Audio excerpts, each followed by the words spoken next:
رباه عفوك إني للنور مدت يداي. السلام علیکم ورحمۃ اللہ وبرکاتہ. الحمد للہ رب العالمین والصلاة والسلام علی رسولہ الامین اما بعد فاعوذ باللہ من الشیطان الرجیم. بسم اللہ الرحمن الرحیم. وَاعْبُدْ رَبَّكَ حَتَّى يَأْتِيَكَ الْيَقِينُ. اللہ وحدہ لا شریک نے اپنی عبادت کا حکم دیا اور جب انسان اپنے شعور کو سنبھالتا ہے اس وقت سے لے کر جب تک اس کا سانس چلتا ہے اسے اللہ کی عبادت کرنی ہے.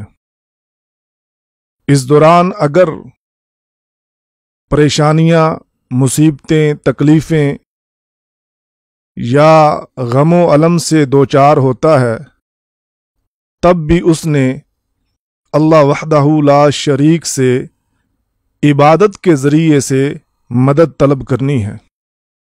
جیسا کہ اللہ وحدہ لا شریک نے فرمایا وَاسْتَعِینُوا بِالصَّبْرِ وَالصَّلَاةِ. اللہ سے نماز اور صبر کے ذریعے سے مدد طلب کرو. وَإِنَّهَا لَكَبِيرَةٌ إِلَّا عَلَى الْخَاشِعِينَ. اگرچہ یہ مشکل امر ہے لیکن جو اللہ سے ڈرنے والے ہیں ان پر کسی قسم کی کوئی مشکل نہیں ہے، کیونکہ ان کے ایمان کا تقاضا یہ ہے مسائل کتنے بھی زیادہ کیوں نہ ہوں وہ اللہ کی عبادت سے انحراف نہیں کرتے، اعراض نہیں کرتے، منہ نہیں موڑتے. آپ کے سامنے فکر نماز چند منٹوں میں بیان کرنے کی کوشش کروں گا. آپ دیکھیے نبی کریم صلی اللہ علیہ وسلم جو ہمارے نبی ہیں، رسول ہیں، ہمارے رہنما ہیں، انہوں نے اپنی بیماری کے ایام میں جو ہمیں فکر دی وہ نماز کی فکر ہے کہ آپ صلی اللہ علیہ وسلم بہت زیادہ بیمار ہوئے اور اس بیماری میں آپ پر مدہوشی طاری ہو جاتی اور جب آپ ہوش میں آتے تب سب سے پہلے جس بات کا سوال کرتے وہ یہی اصل الناس، کیا لوگوں نے نماز پڑھ لی؟ اور آپ کی جو آخری وصیت ہے وہ بھی یہی الصلاۃ الصلاۃ وما ملکت ایمانکم، یعنی نماز کی پابندی کرنا، نماز کی حفاظت کرنا، نماز کے بارے میں غفلت کا شکار مت ہونا اور اپنے غلاموں کے ساتھ حسن سلوک کرنا.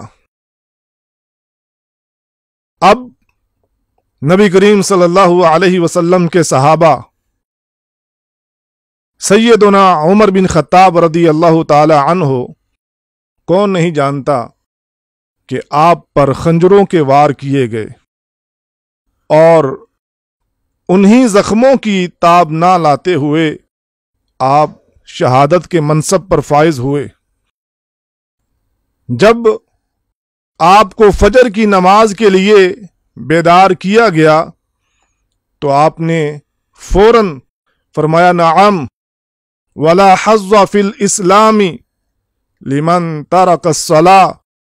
امام مالک رحمہ اللہ نے اس روایت کو موطا میں نقل کیا ہے اور اس کی سند صحیح ہے کہ آپ بیدار ہوئے، فوراً فرمایا بالکل جی ہاں کیونکہ جس نے نماز کو چھوڑ دیا اس کا دین اسلام میں کوئی حصہ نہیں ہے۔ حافظ تاج الدین سبکی رحمہ اللہ الطبقات میں اپنے استاذ امام ذہبی رحمہ اللہ کے حوالے سے ایک بڑا خوبصورت واقعہ نقل کرتے ہیں کہ جب وہ بیمار ہوئے، جان کنی کے عالم میں تھے، اسی دوران ان کے والد ماجد ان کے پاس آتے ہیں اور آپ کی خیریت دریافت کرتے ہیں، تو امام ذہبی رحمہ اللہ فرماتے ہیں کہ میں اپنی سانسوں کو پورا کر رہا ہوں، یعنی میری آخری سانسیں چل رہی ہیں۔ ساتھ ہی اپنے والد ماجد سے پوچھتے ہیں کیا نماز کا وقت ہو گیا؟ انہوں نے فرمایا کیا آپ نے نماز عصر ادا نہیں کر لی؟ کہا جی بالکل نماز عصر ادا کر چکا ہوں، لیکن میں یہ پوچھنا چاہتا ہوں کہ نماز مغرب کا وقت داخل ہو گیا؟ یہ ہمارے اسلاف کی فکر تھی نماز کے بارے میں۔ آج پریشان کن صورتحال سے ہم دوچار ہیں، لیکن اس کے باوجود جو سب سے زیادہ غفلت ہے، سب سے زیادہ کوتاہی ہے، وہ اللہ وحدہ لا شریک کی طرف سے فرض کردہ جو فریضہ نماز ہے اس بارے میں ہے۔